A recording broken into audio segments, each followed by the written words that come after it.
Suicide it doesn't care how old you are. It doesn't care about your nationality. It doesn't care what kind of family you come from. It ravishes households and intends to leave them empty. Mm-hmm. We want to curb that. Mm-hmm.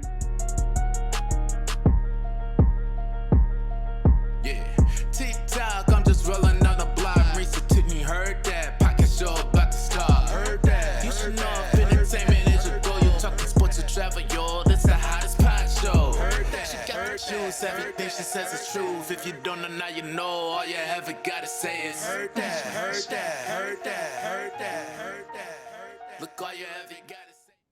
Greetings, everybody in Heard That Nation land and around the world that's listening right now. You are listening to the Heard That with Marisa Tigney podcast. If you are watching, and you will be watching on YouTube, I ask you to hit that subscribe button so that you know what all the future episodes that are coming up on this channel. We're doing something historically for the first time on this show today. We are on Facebook Live. And those that are coming in the audience, we appreciate you participating and joining us today for a very important and powerful conversation that I'm going to have with some great friends of mine named Michelle and Nate Hall.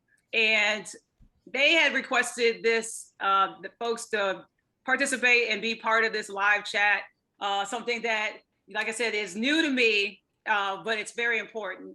They are parents of an amazing 5 group of people that I got to know, got to see them grow up and evolve, and they're going to talk about something that many parents, especially when it comes to a loss of a child to suicide, they're going to tell their story, but they have taken their grief and turned it into action and created an incredible foundation in the name of their son, honoring their son, Joshua Zerial Hall.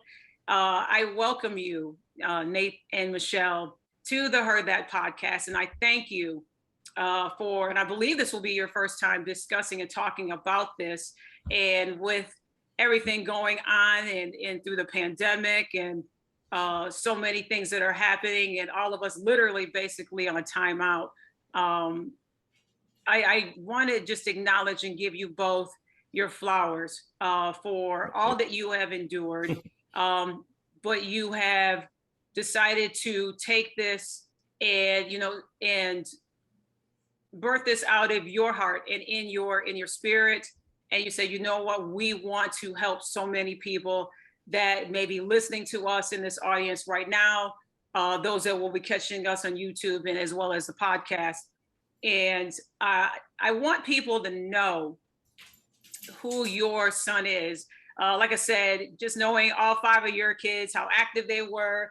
And I can't believe how fast time has gone and they all are adults now, literally, exactly. Where did time go? What does that say about us? Yes. I mean, I think that you both have stayed forever young and haven't aged at all. So whatever you're using, I'm gonna need y'all to sell that immediately, make it available at Macy's. But each one of your kids are just so uniquely talented, and from music to acting, to drawing, to that sort of thing. And Josh is your number 4 out of 5. Mm-hmm. Tell the audience, those that are watching here on the live stream and those that will be watching and listening, who was Josh? Josh, to me, I know who he was. He was always that helper. When I was part of church ministry, he always wanted to go above and beyond and be involved in skits or anything that I was doing, to the point where he wouldn't literally let me carry anything. And I'm going, wait a minute, how old are you? Are you 7, 8? There's no way in the world, because I just feel that he was like an old soul in an 8-year-old body. Right. But tell everybody who he was as his parents, who Josh Hall was. You go first. You want me to go first? Your main man, Josh. Yeah, that's what I called him. Yeah, Josh was a special individual in terms of who he was, to not only to us but to extended family, friends, co-workers, instructors, coaches. Josh he was a literal light that just shined bright in every life that he touched. Mm-hmm. You know, when he was young, you know, still in diapers and whatnot, I got a chance to stay home with him because I worked the night shift. And so when all the other kids were at school and mom was at work, and it was just him and I, and that's where my main man came from, Mm-hmm. because he was like my shadow. Everywhere I went, there he was. And But at that time, he thought that he too was a grown man.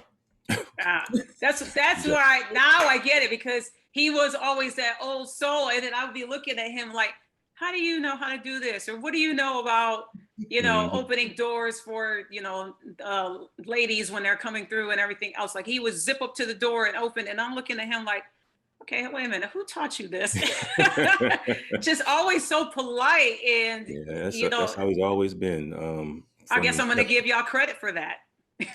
Yeah, we'll take it if you want to give it, we'll take it.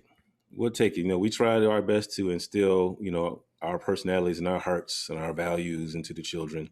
Mm-hmm. And Josh is one of those that kind of picked up on a lot of that. And even throughout his whole life, you talk to anybody that knew him, it was all about love, giving, good times. He loved to be around people. He loved being social. Mm-hmm. He loved hanging out with his friends and his cousins. And oh my goodness, Josh was just an incredible young man who, like I said before, literally just shone light or shined light into every life that he touched. Every person that came away from an encounter with Josh was better for it. And that's what he loved to do. Yep. He loved to touch lives. He was exceptional from birth. When he was born, they only let two people in the room with us. So my mom and my sisters were watching the other three kids, and Nate and missionary Colleen Adams was in the delivery room with me. And when he was born, she looked at me and she looked at Nate and she said, "This old man has been here before." He didn't cry. He just came out like you know, what is this place? Like, what's going on? Right. So that's Josh right there, man. That curious, he was that curious one that was curious. Always into always books. Ask a question. Yes. Very inquisitive, always in the books, always reading, always wanting to know, you know, how something operates or everything else. Or, you know, it wasn't, you know, how you have that kid that you tell them answer and they always why and why and why. His would be more than just that one word. He's like, well, I don't know. Maybe if we try it this way, then this would operate it better. But that's going way too slow. Did you ever think about doing it? And I'm like, who are you? I'll be like, there's no way in the world you did. It's just he was as described, just an old soul, but one that wanted to.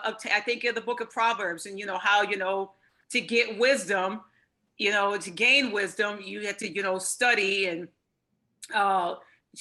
that's what he was. He was that person that, you know, would heavily want to be involved and to know and to be in the know. And I think the cool thing about that I noticed about him when he was always involved in children's church and then growing up into, you know, youth ministry and in youth church, is that once he knew, he would pass that knowledge on to someone else. It wasn't just that he would keep that, you know, about, you know, all that to himself. Somebody would ask a question. He's like, yes, and it's because of this reason right here, blah, blah. So basically he went from a person that sought knowledge to teaching it. And I'm going, exactly what he said. Exactly. That's how I'm like, I'm about to call you professor and you're only 12. You know, just, I mean, that's who he was to me. And that's so cool that other people had saw that about him. And so then he grows up and he becomes this amazing teen that's involved in music, sports. In sports, love the outdoors. What did he do that, did he outdoors? He liked to camp, fish? What was it that attracted him to outdoors? all of the above. Yeah. Mhm. We wanted Joshua to go into physics. Mhm. He loved physics. So his nickname was, well, one of his nicknames was Young Einstein, Mhm. and he just loved physics. So we wanted Joshua to go into physics. Josh, being his own person, his Mhm. own man, and about his father's business, decided that physics and music were great, Mhm. but he really loved the outdoors. Mhm. So, in his second year at MSU, he changed his major from physics Mhm. to forestry. Oh wow. Okay, Oh my goodness. that truly. I mean, you Mhm. definitely love the outdoors. If you're gonna change your major to that for sure. And he not only changed his major, then he found an internship In Wisconsin. in Wisconsin. Yep. He went to Wisconsin for like 4.5 months and Yep. worked in their parks and rec In their department parks and got all kinds of experience, and his and accolades. and he told me when he came back, I think I'm going to be a park ranger. Really. Wow. And I was like, you know what? Go ahead, Josh. You Yeah. do your thing, bro. Okay, so I will say I was all for Mama Michelle was like, however. it. that's beautiful, honey. But so Josh was the one that used to always tell us that he could we could live with him. Mhm. Not with him in his house, Mhm. but he would have enough land that he would build us a house on his land so that we would be in close proximity to him. Mhm. Oh, wow, Couldn't be in that's his house incredible. though, But we couldn't be in his house. we have our own little house Right. on his Wow, that's property. incredible. I would have taken that too. Right. in a heartbeat.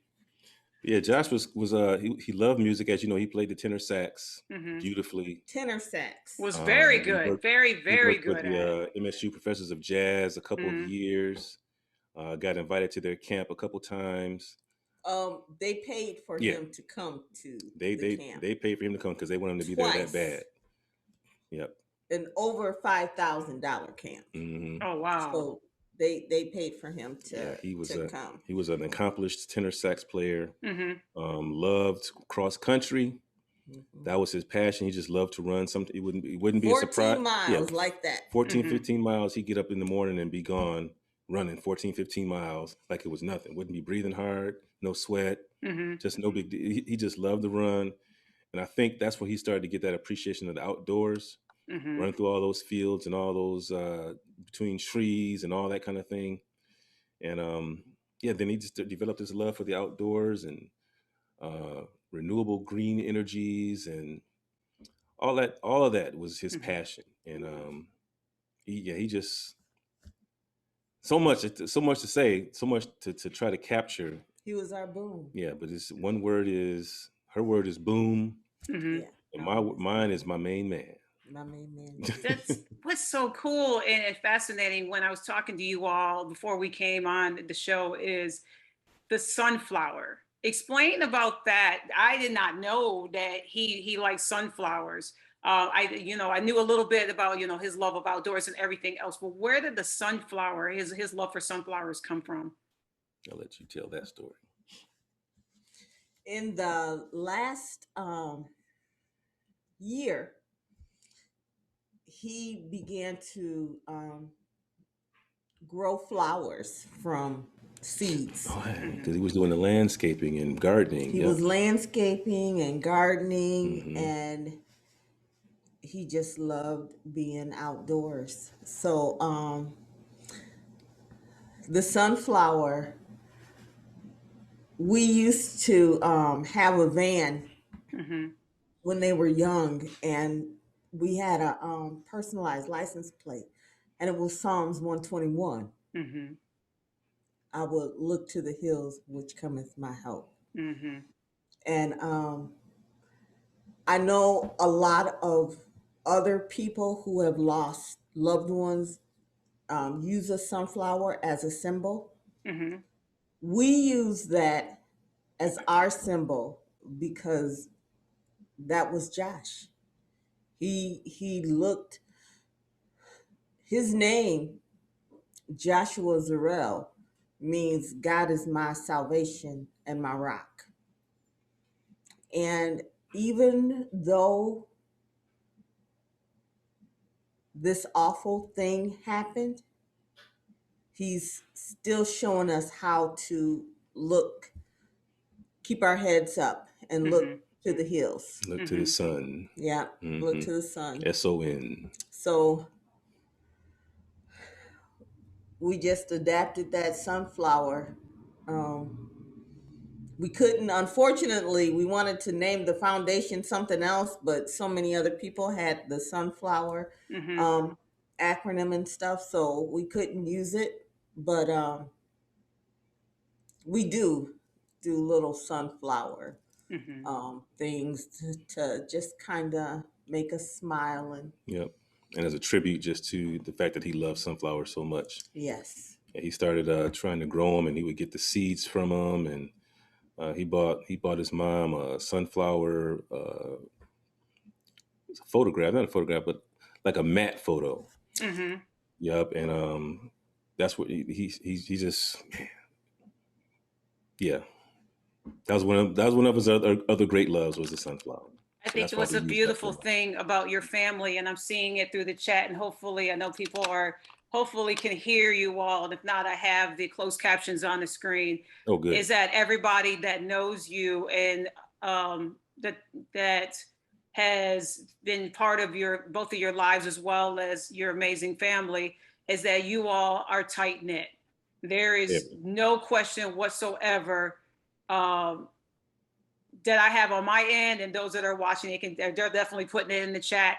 That the Hall 7 is a tight family. If you try to intertwine in between the tight knits, Watch out. mean, it's like a rubber ball that's going to bounce right off of the wall. There's no way in the world that you're going to separate this family of their love and admiration and tightness of what they got going on. And I think it's a beautiful thing and a shining example of the love that you all have. I think that it's powerful that both of you established that with your 5 amazing children. But the cool thing on my end that I have observed is that you all showed what family is, that you all showed what love is through adversity, through the ups and downs. Because many families, I mean, we all go through it. We all have our, our disagreements, and the kids are fighting and all this other stuff.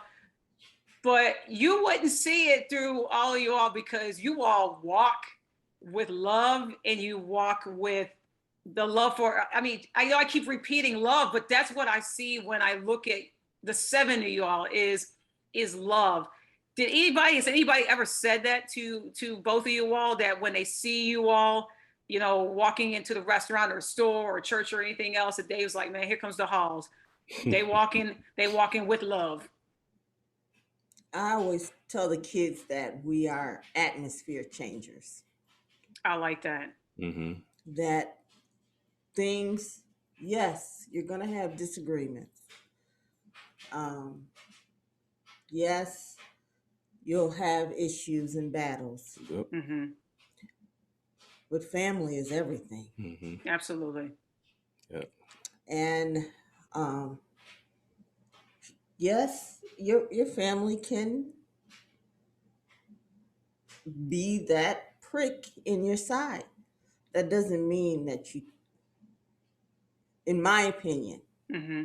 we don't stop loving just because somebody's getting on your nerves. Mm-hmm. Right. Yeah. Right. And with 7 of us, we have 3 kings and 4 queens, and we clash all the time. Mm-hmm. Mm-hmm. We clash all the time. But the one of my students said to me, "You guys always come back together," Mm-hmm. and we have to. Mm-hmm. Together we can do anything and everything. Mm-hmm. It's always the mentality is that we always are together.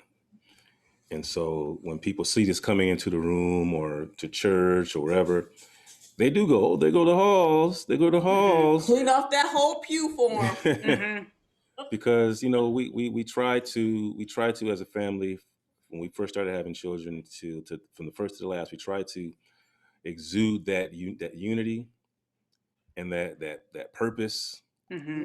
and that we were nothing to be looked down upon. We Mm-hmm. would keep our heads held high. Michelle especially always instilled that mentality in the children that they're kings and queens and Mm-hmm. royalty, especially Mm-hmm. in God's sight. And I think that's some of what people saw, but mostly the love thing it was genuine. It was nothing that was feigned or pretend. We Mm-hmm. genuinely love each other and we genuinely love others. Mm-hmm. And I think that's what the sense was anytime anybody saw us together. I think that is true, and um, serving and serving others. That is Right. what Joshua was to me. Mm-hmm. Always that helper, always want to assist in everything and be involved. Not so much in the front scenes, but how he can make production better. How he would incorporate his ideas and have that servitude and to continue being that person of service. Through his childhood, through the teenage years and the early adulthood, it was something special to see. And so when you both talk about him, and this is the having this live audience, and I appreciate everybody and those that are joining in and talking to Nate and Michelle Hall of the Joshua Zerial Hall Foundation and parents of an amazing young man by the name of Josh Hall. um, there was the difficulty of your main man Josh and the person that you knew that loved the outdoors and everything, and then that one unfortunate evening of this past year, you both received the call that you never expected to get ever in your lifetime. When you think about that night when you got that call, what was both of your reactions when you received that call from your oldest daughter, Taylor? I think that our initial reaction was definitely shock. My wife Michelle, she was in denial at first. She didn't believe that this would happen. Mm-hmm. I was in shock all the way until hours later. Mm-hmm. Dumbfounded, kind of like an out of body surreal experience. Like, I cannot believe this is happening. This isn't real. Please, I must wake up now. Mm-hmm. Our youngest daughter was home with us from school at the time, and her reaction was one of she just was in distress, pain, crying out.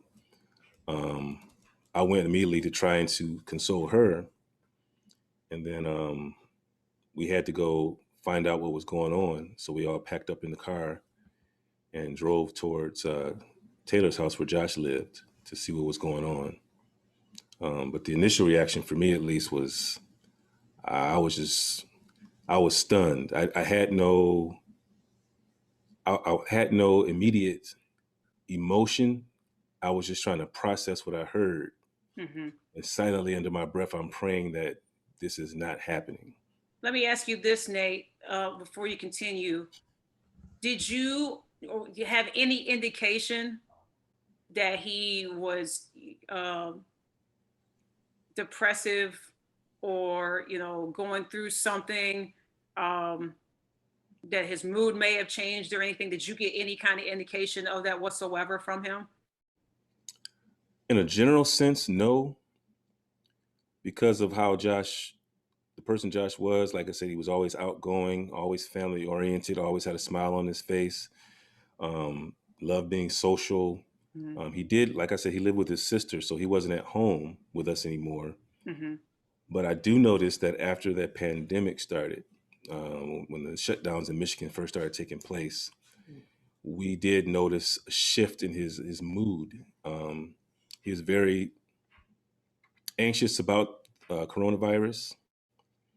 He was insistent upon wearing masks and social distancing at all times. He would avoid some get-togethers because of the pandemic. Mm-hmm. And if he did come, he wouldn't take that mask off, and he wouldn't get too close to anybody. I know that stretched him out. I know that he was. I'm not sure how he dealt with that. He began to talk to somebody about that professionally. Mm-hmm. And of course, I don't know what those conversations were like. But to think that those factors would give me any indication that he would take his life, you wouldn't convince me that if you paid me $3 billion. Mm-hmm. I would never have believed that he was in a place to even consider something like that, which is why it's so important. Michelle's been saying lately, check on your strong ones. As a dad, you look back on that night. I look back on that night, and I wonder, or I wish, in hindsight, I wish I had more time to talk to him. If I had more time to talk to him, I would have said this, and I would have taught him that, and I would have instilled this. But the fact of the matter is, even if you reach out to people, in return, they kind of have to give you something back. Mm-hmm. And those times that we did feel like we reached out to Joshua and checked on his welfare, maybe because I was raised, he was always, I'm good. I'm doing good. I'm fine. This is what I got going on. This is what I'm doing. This is where I'm heading. So you never got an indication from any conversation or anything you saw on social media that he was struggling to that degree. Mm-hmm. Mental health or emotional distress. It was never anything that I could point at and say, there you go. That was Right. it. We literally had no idea. Mm-hmm. I think the big thing too, and people are commenting in the chat as well, and those that will be watching and they'll be listening, is that people that have experienced a loss of a child, loss of a loved one to suicide, it is imperative, it's important for us that we are careful of what we say and how we say it. I know that you both have, before we even came on here and discussed it, had talked about, how people have approached you both and you said different things and have used their terminology, if you will. And I'm here to say on my platform that please, people, be careful of what you say and how you are considerate of others, especially the grieving process, because the grieving does not end. I have gotten numerous amounts of messages from parents who knew that you both were coming on this show and thanking me in advance before even the show started to record, before we even did this live and we decided to go live, that the big thing that I asked them in the conversation said, what is it that you want people to know about when you go through a loss of this magnitude of a child? And I would say every single answer that the people that I was talking to in the messenger box was, I just wish that people would stop telling me, if you need anything, I'm here for you. Let me know. Just let me know. If you need anything, I'm here. Mm-hmm. And to be careful of what you say is like, well, all grief is the same grief. Mm-mm. And I have never gone through this magnitude. I have not. I'm listening to you both. I listened to the people that had messaged me in the chat. And I just want to put that out to people that are watching, that are listening, that will be watching. That is imperative. That is important. Sometimes silence is the best answer if you do not have anything to say. Mm-hmm. Wait. Will you say that again, please? Silence is the best answer if you do not have anything to say. That's the truth. It is, That's the because truth. the grieving process for a parent that has lost a child or children, it does not end, ladies and gentlemen. So please do not tell them that it's been this length of time, this, months, weeks, years, and so forth, and the pain gets better, it gets easier, it gets that. You don't know that because you're not in their shoes. So don't assess that upon them. That's what I wanted to say when it came to that. So you both, you continuing to build this legacy of him and his memory of him. And the beautiful thing that came out of this is this foundation. Right. In his name. Michelle, I want you to talk about a little bit, because you both had put it so eloquently about Joshua and who he is and everything else. And I just hope that everybody can, hook up with both of you all because of this foundation, named after your amazing son, Joshua Zerial Hall. And give the details at the end of the show. But what is it that, while you are still both going through the grieving process, okay, that you all are like, you know what, let's take this grief we're going through and let's turn it into action. Let's do something where we can be an outlet to so many people that may not think that they have anywhere to turn to, but we want to hear from them. We want them to know that it is okay to talk about when they're not okay. It is so okay to talk about if you're not okay. We as women have this thing where whenever anybody asks us, "Oh, how are you?" First thing out of our mouth, "Fine. How are you?" I'm horrible with taking the spotlight off of me and flashing it right back on somebody else. But self-care is vital. Mm-hmm. Mm-hmm. We do firmly believe in therapy. Our family has been through, we went through family therapy through some of my illnesses. We went through therapy when one year the whole family got into a car accident, and the kids were traumatized by that. We went through therapy for that. Therapy, I think it's vital for you to at least have someone to talk to. Mm-hmm. Right. Someone that's going to hold your confidence in secret. I think the big thing right there, Michelle, and I hate to interrupt you, is that people need to realize what you just said. Therapy is okay. Have somebody to talk to. Prayer is wonderful. Praying about it is wonderful. Having someone, two or more, agree in his name, that is great. But to have somebody, a trusted therapist to talk to, is okay, folks. Mm-hmm. More than okay. Mm-hmm. This world, adulting is not easy for anybody. Mm-hmm. That's the truth.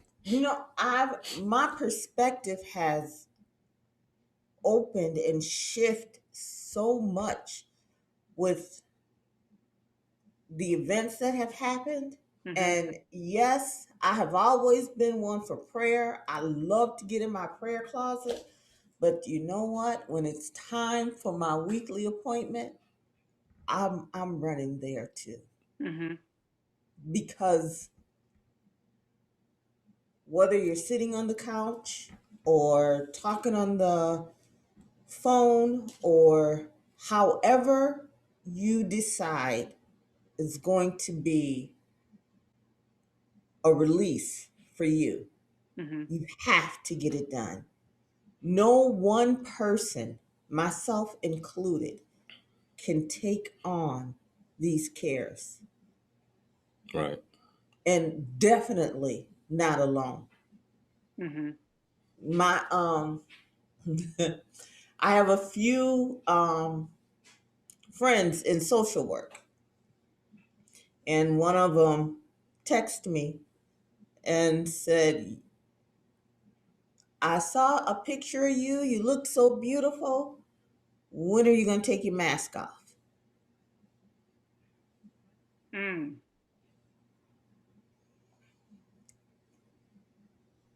And I had to think about that Mm-hmm. because I don't ever want to give anybody the impression that we got it all together. Mm-hmm. We raise these kids, they're perfect. They do none of the above. And she's not talking about the mask that we've been wearing during the social distancing, anything. She's not talking about that. Right. Just Right. want everybody to catch what she just dropped. Yes. Mm-hmm. Yeah. Mm-hmm. So you need to have somebody that's going to know the signs if Mm-hmm. you are moving a little extra left, Mm-hmm. or if you um, don't come out of your house for a week, Mm-hmm. if your blinds are closed and your lights are always off. um, my youngest sister is here in Lansing, and she's infamous for popping up on us just to make sure that there are lights on in the house Mm-hmm. and that we're not just sitting up devastated, Right. Mm-hmm. because death and grief is devastation. Mm-hmm.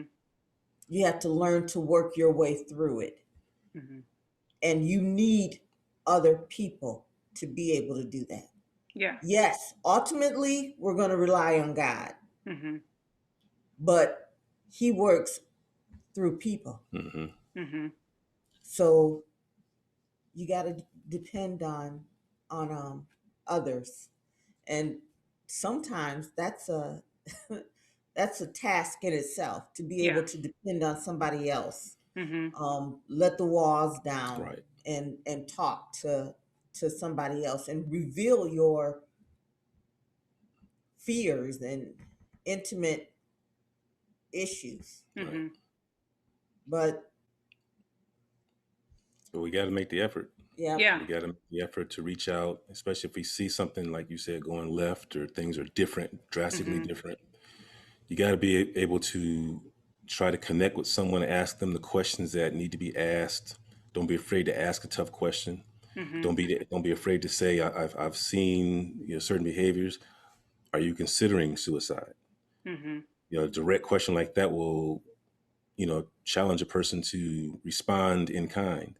Mm-hmm. But you can't be afraid to reach out to people and talk to them, because people are hurting, people are struggling now Mm-hmm. more than ever. Yeah. Which is, one of the reasons why we decided to start this foundation, not just to honor Josh, but if we are going through the devastation that we're going through because of what happened, we know others are as well. Mm-hmm. And we know others are asking questions just like we did. Well, what happened, and why didn't we know, and what was going on with so and so. If we could do anything to help start that conversation and to help those who are in those risk categories, Mm-hmm. and to bring awareness to this suicide subject, and to prevent it as much as possible, Mm-hmm. and at the same time be a light, just like Josh was, be a light to others, make a difference in their lives. We like to say, be the difference. But we want to take what he was and carry that on through this foundation, Mm-hmm.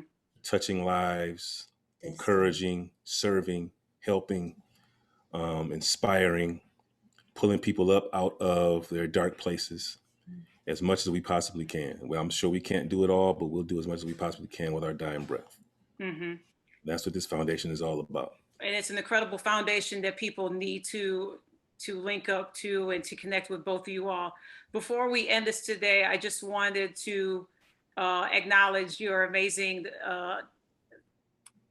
children, Nate Jr., Taylor, Cara, and Carolyn. A couple of them are in the chat, so I just wanted to acknowledge them and thank them Oh, for being here. Aw. Yeah, they're in the chat, and just wanted to acknowledge them and everybody here that has commented, that has showed love. I wanted to know from both of you all, how has the community been? Since all of this has transpired and everything else, and then now with this incredible important work that you're doing to reach out to so many, how has the community been? How has the community responded? Knowing now that you have this foundation, have you heard stories from other parents, from other people, which I can see on Michelle's face, that I'm sure that you've heard incredible stories, because I know a beautiful thing of a community is when somebody is grieving, when someone is hurting, the beautiful power of a community can come together and elevate the people and lift them up while they are hurting. So, what have you both heard from people that have stayed connected with you both? I since we started the foundation, Mm-hmm. an enormous amount of people have reached out to us, and people that we don't even know. Mm-hmm. But some have commented that they feel a sense of family and love just Mm-hmm. within our boundaries, so they feel at ease talking with us. If people don't take anything else from this conversation, I would like for them to take into consideration, we've heard stories from families with children as young as 5 to adulthood, of devastation and anxiety and anger and hurt. Suicide does it doesn't care how old you are. It doesn't care about your nationality. It doesn't care what kind of family you come from.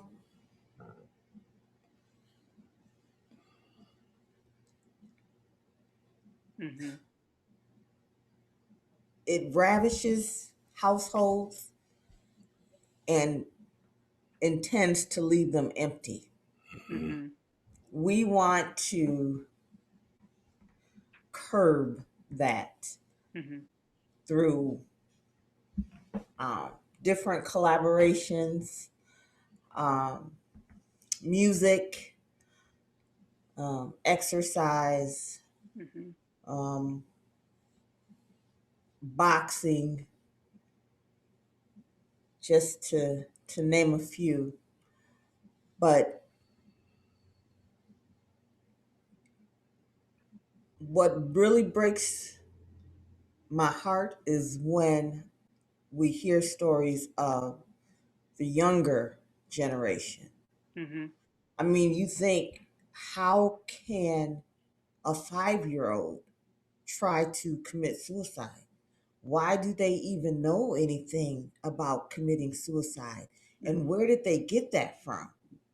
But then we think about the society and how we live. Um, the family that inboxed us, Mm-hmm. um, the little girl was being bullied at school, Mm-hmm. and another kindergartner. So let's put this in perspective. 5 years old, they're in kindergarten. Mm-hmm. So another kindergartner tells her to go kill herself, Mm-hmm. and she's actually thinking about it. At 5 years old. That's heartbreaking. 5 years old. That's heartbreaking. Yeah. So this is a pervasive, we don't want to use the word epidemic, but it's very pervasive in society. Like Michelle said, we've had so much outpouring of similar stories. People reaching out and letting us know that they're, going through some of the same stuff and praying for us and asking for prayer for them. And it's just more than you would realize that this thing is going on. The original question was, how has the community reached out? Thank you. Since we started the foundation, even before we started, after Josh passed, there's too many people to shout out. And if I say one, I'm going to probably offend somebody else. So I'm just going to say thanks to everybody. Thank you. Who came to the house, who mailed, who messaged, who gave financially. It was so much love, even from people that would normally sit with us, show love and support. My job especially was Oh my goodness. I can't say enough about what Psych Say Plastics did to bless our family. Just so much love. And since this foundation has started, even more, outreach, and people are supporting and sharing our message and reaching out to us. It's just been an overwhelming response, especially with the candle drive that you sponsored for us. Oh my goodness. Shout out to you for Heard That Candle and Tailoring Company for putting that candle together and getting it out to the public and sharing the word about Josh and the foundation. We thank everybody there who supported that fundraiser. It's just been unexpected levels of support. And looking forward, we know this foundation is so much bigger than, our little family. We hope that one day this will be something as big as United Way or some other huge organization that just continues to be a blessing and a service to society in this particular vein. I believe it will. I believe that that your foundation is needed. That people need to know about the incredible, wonderful, amazing young man that is honored to have the name of Joshua Zerial Hall. That's honored to have amazing parents like Michelle and Nate Hall, and to have siblings, Nate Jr., Taylor, Cara, and Carolyn. Yes.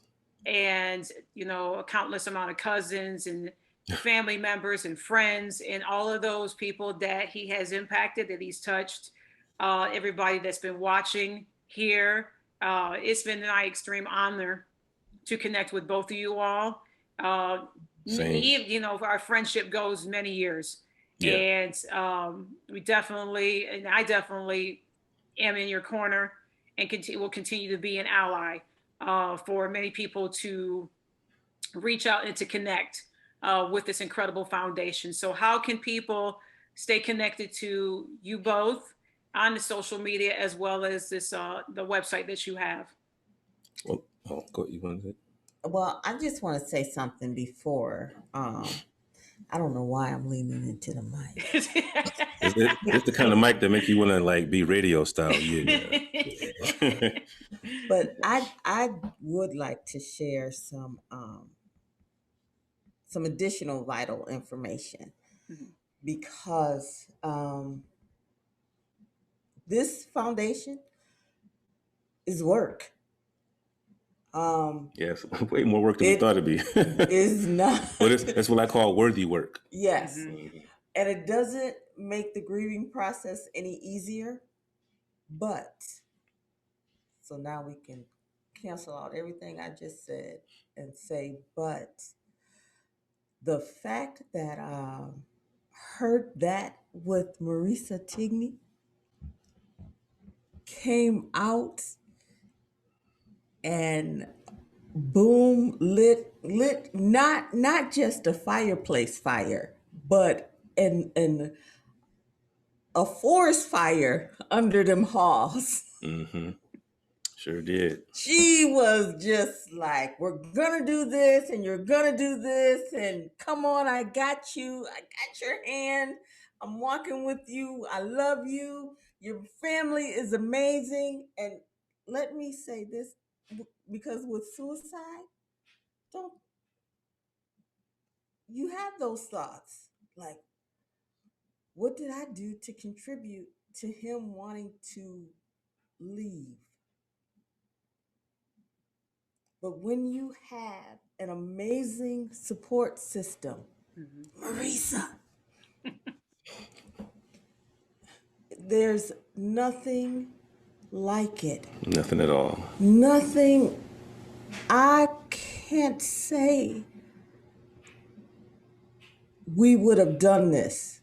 I mean, we wanted to, but after it was like the thank you cards for our bereavement cards, which are still sitting in his room waiting to be filled out and sent out. Every time I would start to do them, I'd have a breakdown. So I'd be like, I'm not doing that today. I'm not doing that today. I'm not doing that today. I can't cry no more. But when you have someone walking with you, not comparing stories, not trying to tell us what we should do, not trying to, and everyone should, this is the blueprint for how to deal with people in grief. Just be a support. Mm-hmm. That's it. Mm-hmm. That's it. It's not hard. And support does not always mean money. Support means, I love you. Support is, I'm going to check on you tomorrow. Support is, don't say nothing. I got it. Just go in there and recline, and or I'm not even looking at your house. I'm just going to come and recline with you, and you can cry on my shoulder. Support is support. And Marisa Tigney, you have been an amazing support, not just to the Joshua Zarrell Foundation, but to the Taylor and Company Candle Company, to the Ashes to Beauty Ministry, Ashes to Beauty, to and Millie's Pantry, Old Chicago. I mean, the list goes on and on and on and on. She's truly a superstar. So we just want to take some time to say, superstar. Thank you. You both are amazing. You are amazing. You're not clapping. Oh. Superstar. Oh, no, it is. Take it. Yes, please take it. Please. It starts with amazing parents and amazing foundation that they established. In our household with my siblings and myself. Of what kind of legacy do you want to leave behind, and what do you want people to remember you for? I'm so thankful for both of you all, and thank you for the kind words that you have said. This is an honor and a privilege to do something on my part, and to pull the community together, as we will continue to do, as I continue to do, as hopefully more people will know about the both of you and what you are doing in your son's memory, and that they read about his incredible life. So drop the details of how people can link up and connect with you both. Social media, Facebook, Instagram, Twitter, all are at JZH Foundation. As in Joshua Zarrell Hall Yep. Foundation. So at JZH Foundation on those outlets. Website is www.mymainmanjosh.org. mymainmanjosh.org, and you get all the information, all the details. Shout out to Adidas, because this was his brand. He loved Adidas. He loved Adidas. This was I did not know that. I'm actually rocking Adidas right now, so I did not know that. So yes. He loved Adidas. I mean- Shoes, jackets, shorts, everything. He loved Adidas. I mean, That's all he somebody wore. know Adidas in the chat, pass this link on to them so that they can watch, That's and hook right. up with this amazing foundation. mymainjosh.org. Follow them on Instagram, Twitter, and Facebook at the JZH Foundation. Everybody give this family all the support and all the love and all the prayers as they are needed. I am a person that continues to want to be whatever I can do to give back. Like I said, I'm so honored to call you friend, to call you brother and my sister. Your amazing family. I'm so thrilled. And it is truly a friendship that I know will never be broken. And I thank both of you all from everything inside of my heart and my spirit for coming on to talk about your incredible son, and that everybody in the chat and those that will be watching on YouTube and listening on the podcast will flood up the request for you both in 2022 to go out there and to talk to groups, to high schools, middle schools, elementary schools, wherever you are needed. Because your work is starting to evolve and it will get bigger from there. And as you already put out there, and I know that it's heard through the ears of God, that Be Big as United Way, I believe that this foundation will do so, because it is an incredible work that's starting to take off, and it will continue to grow and be bigger from there. So to both of you all, thank you so much, Nate and Michelle Hall. Thank you too. For coming on here. Thank you so much for everybody in the audience, everybody that has chatted throughout, has shown so much support through the hearts, and I'm seeing everybody that has came through. We appreciate you so much. I'm gonna have to do more of these because I've never done a live chat. Yeah, good job, Marisa. You did a fine job. Thank you. Thank you. Oh my goodness. We're all a part of history today. Thank you so much. And thank you to those that watched, and I appreciate everybody at Heard That Nation. You can follow me on heardthatwithmarisa.com and follow me on Facebook for more episodes and information that'll be there. And as I always end the show, and it's so imperative after the conversation that we just had, please take care of one another and be safe.